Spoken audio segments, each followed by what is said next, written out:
Blutbad. Hello and welcome back to another behind-the-scenes toy photography video. Today I'm going to show you how I created the setup for this shot, which I've entitled Reprieve. I'll also show you how I edited the image in Photoshop. As usual, I was using Star Wars The Black Series. We've got Fives and Jesse,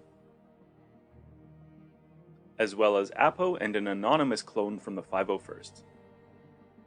My first step for this diorama was to place my campfire. It was just one of these small electric tea lights, and I used dirt as a ground surface so I could bury most of the candle. The set piece for this shot was an aquarium decoration. I placed some decorative moss to liven up the ground a bit before filling in the background with these goldenrod plants from my yard.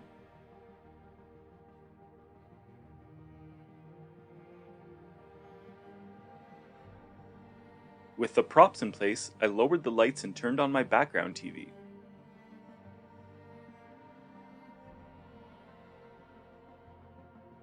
Then it was time to place my figures.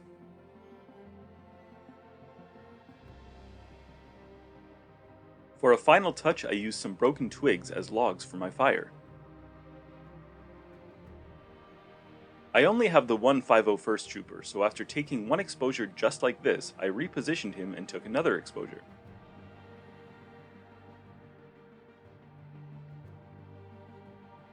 Here's my starting image. The first thing I wanted to do in my edit was combine my exposures with layer masking. Then I added some adjustment layers to tweak the levels, color balance, hue, and saturation. Following a slight cropping, I used the dodge and burn tools to lighten up my subjects. Next, I filled in all the articulation joints on the figure's limbs. With a whole bunch of trial and error, I was able to find a combination of custom brushes to create my campfire flame with. So once again, here's my starting image. And here's where we ended up. Thank you so much for watching. If you enjoyed this video, please consider hitting that subscribe button. Thanks, and until next time.